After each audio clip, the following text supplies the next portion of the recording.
What's up guys, welcome to the channel. My name is Parker. I'm a self-taught mechanic. Right now I'm working on a 2001 Kawasaki Vulcan 800. When I first picked up this motorcycle, it was to be a donor bike for a whole nother project, which you can see the video here. And then you guys all got excited about me finding out what was wrong with the donor bike, so I tore it to pieces. We found out that it was totally shredded, that it had dropped 2 valves, smashed a piston, ruined a cylinder head, and when I pulled it all apart, it was carnage. For some reason, I figured why not just eBay the parts and put the thing back together and see if I could get it to run. So I kept tearing the motorcycle down further, down to like the last bolt that you can actually take apart in the motor, more than I've ever done before, and got the metal out.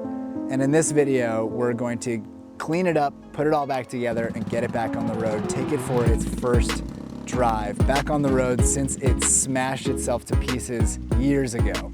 So stay tuned, hit subscribe if you're stoked on watching somebody just like you learn as they go, make it up as they go along. This is the place. Let's get into it. Picking up where we left off in the last video, the motor has been split in half. And right now I'm just digging out the last of these metal chunks that are left over from the piston exploding when the valve blasted into them. I'm just making sure that I get every last piece of metal out of this motor so that I can put it all back together and not have to worry down the road. So I'm just inspecting everything, getting everything nice and clean, spraying it out with brake cleaner, and getting the surfaces all prepped to be put back together with a sealant. And here we go, getting it back in. I'm just kind of lightly tapping it with a rubber hammer here to get everything to seat back down before putting all of the rest of the bolts in. Again, I have never done this before, and it was really nerve-wracking getting a motor down this stripped down to absolutely nothing, and then having to remember to put everything back where it came from. I'm going back and forth a lot, I'm looking at diagrams a lot. Luckily I filmed everything so that I could actually go and see how everything went. Here is the flywheel, and this is going to help with all the timing, making sure that everything is going back into perfect time with the lower end and the top end. And making quick progress here, finally getting some covers back on and getting towards getting the motor to be complete. Okay, I've got the motor half back together. Let's get this other head on. I've got the new piston installed. Let's get the new head installed on top of this. Get this thing all timed together and buttoned up. Okay, so here is the eBay special cylinder head going in and getting torqued down to the specs that came from the user manual, the service manual for this motor. That helped me a lot with all of the details of how this thing goes together. Okay, so I've got all the major pieces on. I've got everything in time. There's timing marks there, in here, and on this other one as well. I rotated it a couple times over. Looks good, so let's get this buttoned up, get these covers on, start to assemble what else we can off the tables. Once the motor's done, then we can switch to the rest of the stuff.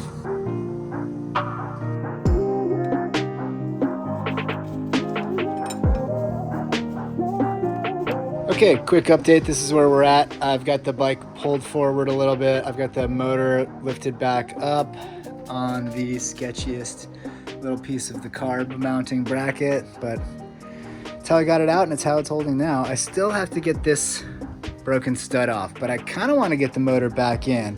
I didn't realize, but one of you guys said this frame piece can come out right here, and I wish I had known that before I tried getting this thing out. That would have made the engine pulling a lot easier, but hey, here we are. It's going to go in a lot easier.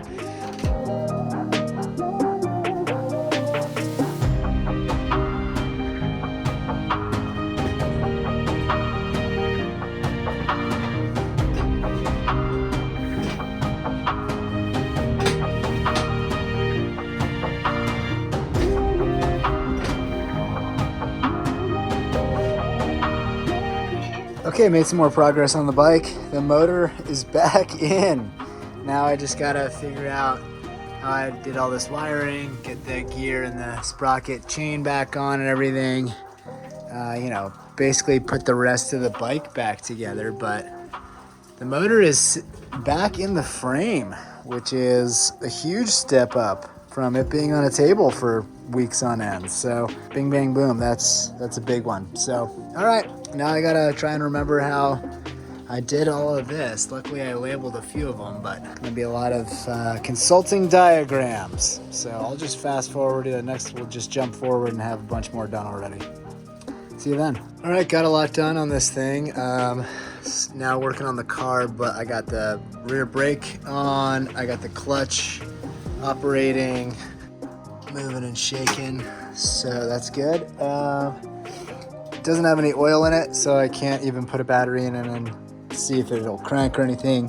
But yeah, I like cut off the lights that were dangling and some other small stuff like that. Gave the fenders a little quick wipe down, see if I want to keep them this color or not. The radiator got installed, got some of the cooling stuff installed, wiring and everything that is tucked behind there. Clutch assembly, still have to put that driveline gear on, put the chain on, tension the back wheel, get a battery in it. I've been lubricating the carb and this throttle. This is just missing a screw, so it's just rotating on the handlebars there, but getting close to being able to put oil in it. Hear it crank over and fingers crossed run for the first time. I'm nervous because, you know, the thing was fully in pieces and first time for me ever pulling a motorcycle apart to this degree. So I'm kind of nervous, but hey, tomorrow I'm gonna get some oil. Yeah, see if we can put the last bits of it all together and see if we can get this thing ripping. We'll see. Fingers crossed. We'll see you tomorrow. All right, I took some time this morning to put a few things on. I've got some of the covers on at the carb installed. It's missing hoses and stuff for the fuel. I don't want to put fuel to it just yet. I want to crank it over because I put oil in it and I want to get oil pressure built up in the engine. Put a battery in it. Let's see if we have any life. Yeah, we got lights. I don't see the neutral safety switch. When I first got this thing, I was having trouble getting it to crank until I saw the neutral safety switch there. It's in neutral, but it's not going in. Well, let's see if I can get it to crank. I couldn't get the neutral safety switch to engage, so instead I found the wire that's going to it and just grounded it, which has tricked the computer into thinking we're in neutral. So now I can try crank this thing over, make sure that everything is spinning freely, that we get some oil pressure going, and then I'll hook up some fuel to it and see if we can get it to bark.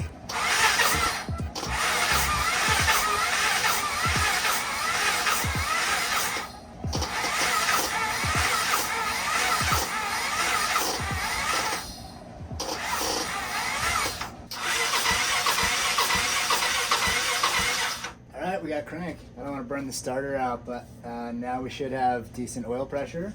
I have almost no gas, so I'm just going to put a small amount into the bowl and we'll see if the thing runs just on fuel in the bowl.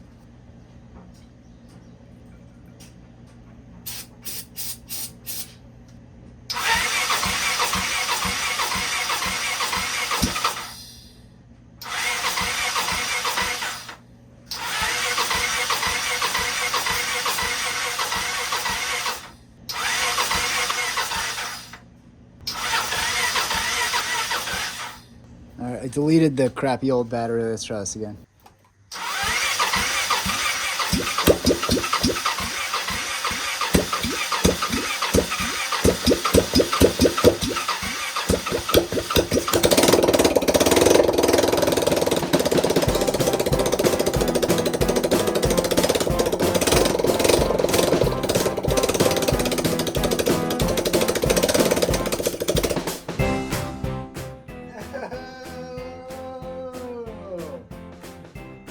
First start, let's go. Let's go. It ran. It ran.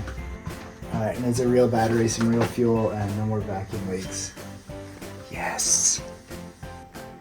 So, yesterday I JB welded a nut and a washer.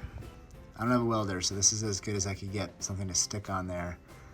I already tried pliering on it and vice gripping, and now we're doing this. Let's see if it works.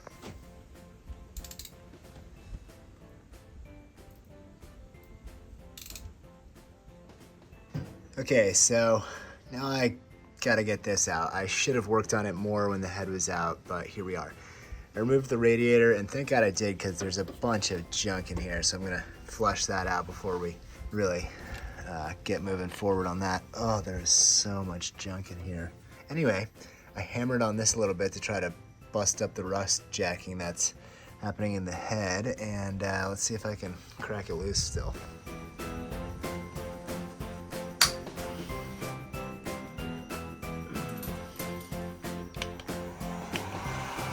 All right, I'm gonna try heating it up a little bit, see if that helps loosen things up. I hammered it a little bit too to try to bust it up.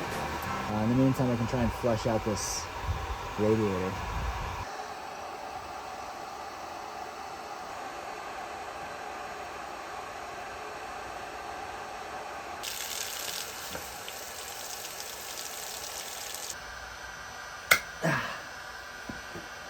Come on, baby, move.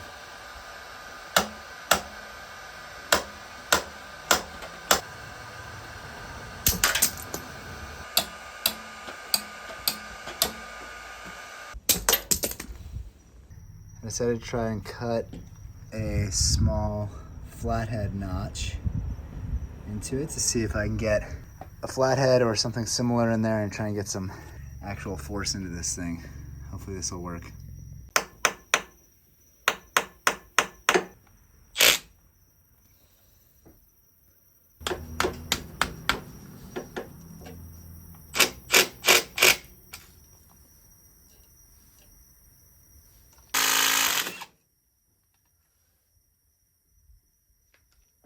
I couldn't get this bolt out, so I just put it on with one. We'll have an exhaust leak for now, whatever. Put this all back together. Fuel tank's on, radiator's back on, coolant is full. Gas tank has about a gallon in it. I got that old battery on charge. We'll see if it cracks. I got all the covers and everything back on this whole side. Got the chain back on the rear tire, and that's all tensioned up. Yeah, everything is pretty much there. It should fire and run now as long as this battery has enough charge. So after long ado building this thing up, let's see if we can drive it out of here. Oh man. All right, I've got a car battery jumped to it right now, so I'm gonna have to take that off if it does fire, but let's see if we can get her to idle for the first time. Come on.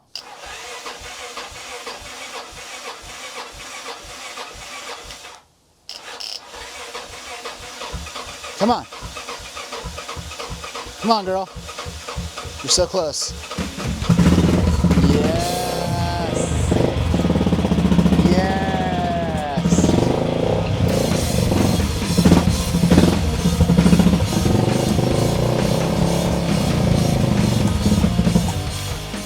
It's kind of backfiring out of the intake a little bit.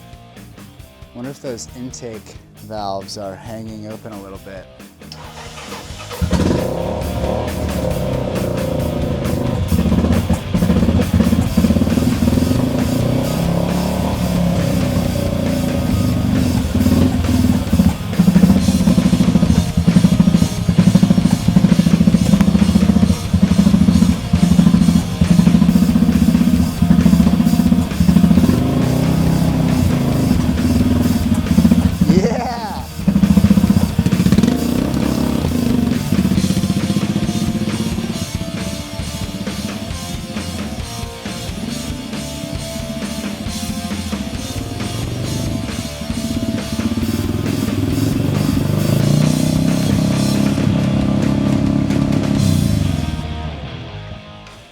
Test drive. What the heck?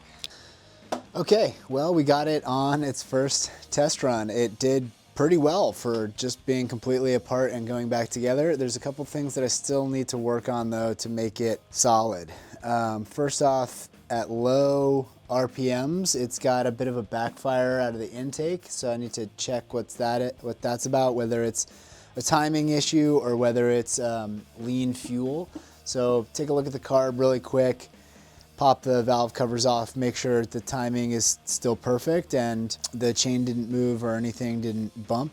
I also got a new battery, so we'll swap that out so that we don't have to jump start it anymore. But I think once I get the timing issue or the fuel delivery issue solved and it's not backfiring out of the intake, it will probably be a lot happier at low RPM, and I can set the idle and everything like that. You know, as far as major issues, it's pretty solid. There was like a small oil leak, but it was just where the chain tensioner bolt goes in was just a little loose, and I tightened that down. It should be fine. Yeah, let's just figure out why it's giving a little bit of a backfire, throw the battery in, and see if we can go for another rip. Let's dive back in, make sure this thing's solid. Okay, so I double checked my timing. Everything looks good.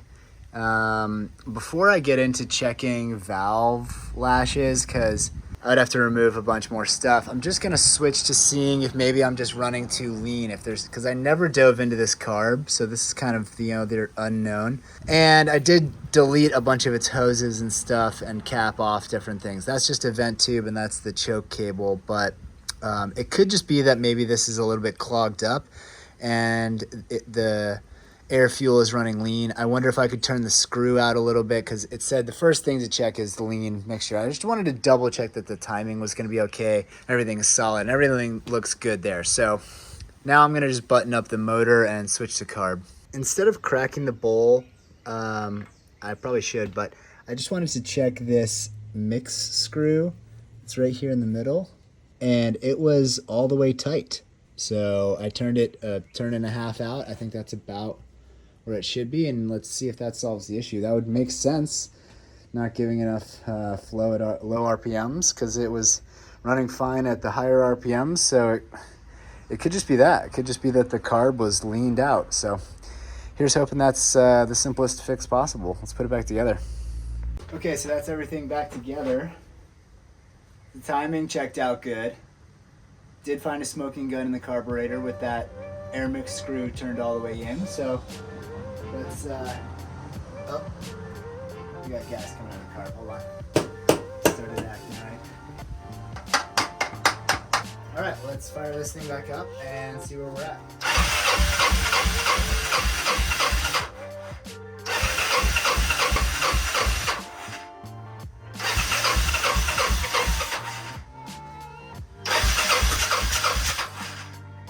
Oh, I didn't reinstall the spark plug boots. That'll do it. Try it again.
She's a runner. I can't believe this thing was in pieces on a table under my house just a few days ago. It's so crazy what some nuts and bolts and a wrench can do. Well, you guys wondered what was wrong with the random Vulcan donor bike. We sure found out. Well, I've got a few more small things to do that I can do and tinker around with this bike. Like I could put lights on it, the little blinkers, brake switch, all that kind of stuff. The neutral safety switch needs replacing. I've got it on order. It's all small stuff that I can tinker with as I go here, but for the most part, she's a runner, up and running. I mean, it's crazy to think that this thing was the donor bike for the other project, and then you guys said go for it, and I dove in over my head and ripped the whole thing to pieces. and yeah, learned a lot along the way about motorcycles, motorcycle engines, especially these Kawasaki Vulcans. And it's all because you guys were excited about it, got me stoked on it. So thank you guys so much for participating in that way, commenting, getting me hyped, and yeah, doing all this stuff. I appreciate it. So thank you guys so much for watching, liking, subscribing, hitting all the buttons, commenting, and all that stuff. It helps me out as a small YouTuber, and it gets me excited for stuff like this. Stay tuned for more stuff. I've got plenty of projects on the way, so I appreciate you guys following me along on the channel. We'll see you on the next one. Have a good one.